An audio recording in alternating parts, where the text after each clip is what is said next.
Hello students, myself Manoj Kumar Sharma, Assistant Professor, Poddar Management Training Institute, Vatika.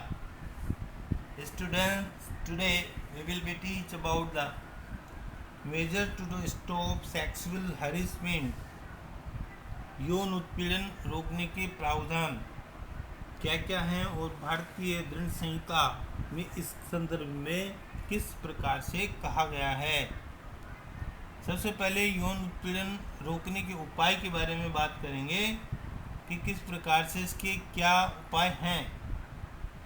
विद्यार्थियों, भारतीय संविधान के अनुसार महिलाओं के प्रति होने वाले अत्याचार को रोकने के लिए समय समय पर बहुत से कानून बनाए गए हैं और कानून वही है जो कानून के कवच के रूप में कार्य करते हैं।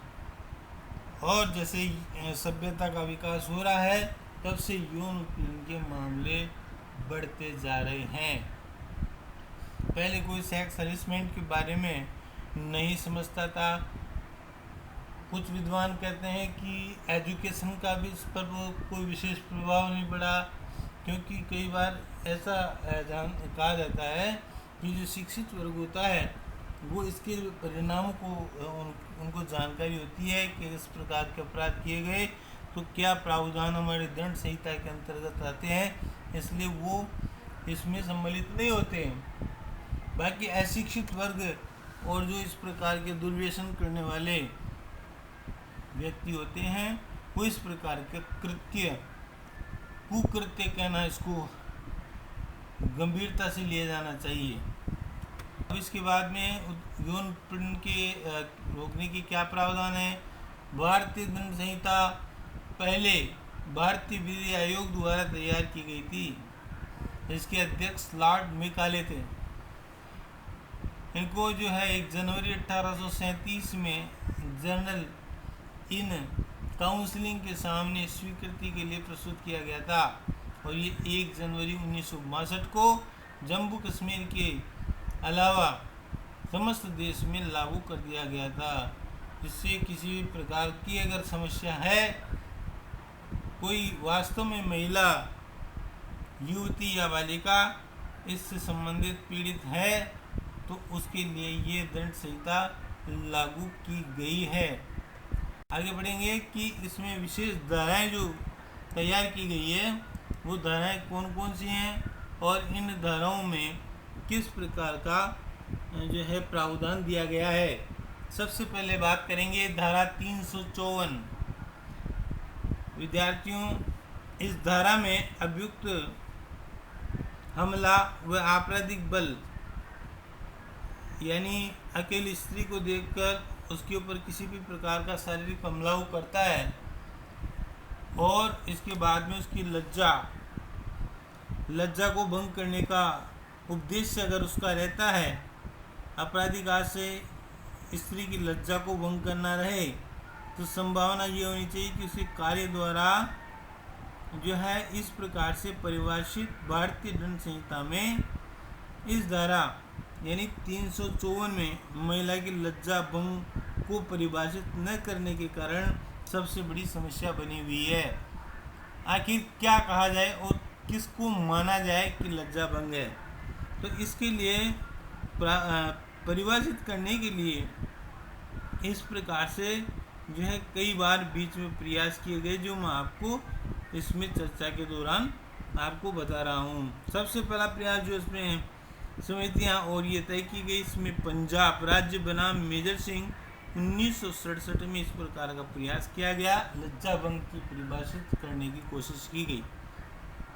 इसके बाद रूपन देवल बजाज बनाम कंवरपाल सिंह गिल 1996 में इस दूसरी बार, फिर इसके बाद में राजू पांडुरंगा और बनाम महाराष्ट्र राज्य 2004 में इस प्रकार का कार्य किया गया। फिर विद्याधरन बनाम केरल राज्य में 2004 में और लास्ट में राजस्थान में ये प्रयास प्रेम प्रकाश बनाम राजस्थान सरकार 2008 में किया गया। इसके बाद इन्होंने मिलकर ये माना कि किसी भी वर्ग की जो है स्त्री, चाहे वो बालिका, महिला, वृद्ध हो बुद्धिमान हो, मंदबुद्धि हो, जगरी हो, सोरी हो, उसकी लज्जा सदैव स्त्री देह के साथ रहती है। अर्थात किसी प्रकार का देह शोषण करना इस धारा के जो है मर्यादित जो शब्दों के अंतर्गत ये कहा जाता है कि इसकी लज्जा भंग की गई है। अब बात करेंगे धारा 509 की। विद्यार्थियों, धारा 509 अब शब्द अंग विशेष या कार्य से इस प्रकार का कार्य से अनादर करना जो है इसको धारा 509 के तहत लिया गया है। इसमें कोई ऐसे दुर शब्द बोलता है, आवाज़ लगाता है, गलत इशारे करता है, ऐसी कोई वस्तु अवांछित होती है जिसको दिखाता है, एकांत में उसका रास्ता रोकने की कोशिश करता है, तो ऐसे इस प्रकार के अपराध के लिए धारा 509 जो संविधान द्वारा तय की गई है, इसमें जुर्माने में 1 वर्ष की सज़ा का प्रावधान किया गया है। इसके बाद है धारा 366 कै।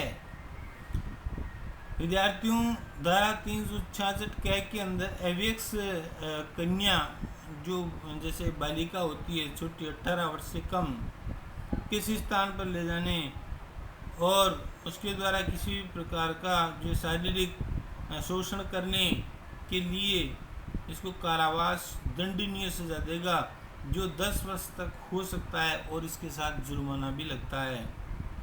इसके बाद में है धारा 366 ख। इसमें विदेश से नाबालिग और अप्राप्त लड़की को आयात करके और इसके बाद उससे इस प्रकार के देह व्यापार करवाया जाना वह जो है इसके अंतर्गत माना जाता है।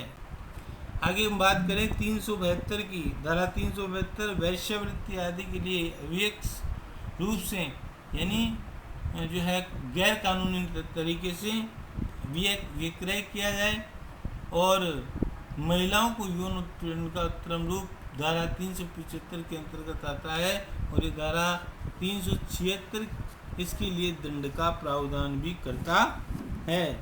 तो इस